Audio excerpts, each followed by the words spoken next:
దేవుని పిల్లలు. దేవుడు అన్నాడు సృష్టి చేసినప్పుడు ప్రతిరోజు చేసి ప్రభు అన్నారు. ప్రతిరోజు చెడ్డదని చూసాడా మంచిదని చూసాడా? ఏమండి చెప్పాలి అందరూ కూడా, మంచిదనే చేశాడు. మంచిది దేవుడు చేసినప్పుడు ఇంకొక మంచి రోజు చెడ్డ రోజు ఎక్కడ వచ్చింది? దేవుడు చేసిన రోజులు కాకుండా ఏమైనా కొత్త రోజులు వచ్చినాయా? ఏమండి వచ్చినాయా? మరి అయ్యే రోజులుగా బైబిల్ నమ్ముతున్నాం కదా. ఇప్పుడు సూర్యుడు చంద్రుడు ఒకవేళ నక్షత్రాలు ఈ గ్రహాలు ఇవన్నీ కూడా దేవుడు ఏం చేశాడు? కలుగు కాకంటే కలిగింది. మరి వాటిని బట్టి మన బతుకులు ఎట్టుంటాయి? అవి మన కోసం చేశాడు దేవుడు. గ్రహాలను నక్షత్రాలను సూర్యచంద్రుల్ని ఎవరి కోసం చేశాడు? మన కోసం చేశాడు. ఎందుకు చేశాడు?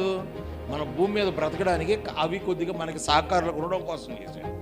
ప్రకృతి ధర్మాన్ని, మన ధర్మం కాదవి, ప్రకృతి ధర్మాన్ని నెరవేర్చడానికి దేవుడు వాటిని చేశాడు.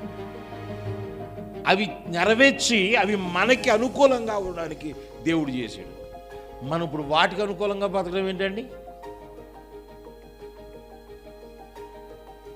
వాటికి అనుకూలంగా బతకడం అంటే మనం ఏం చేస్తున్నాం అనమాట? అప్పుడు సృష్టికర్తను విడిచిపెట్టి దేన్ని పూజిస్తున్నామండి?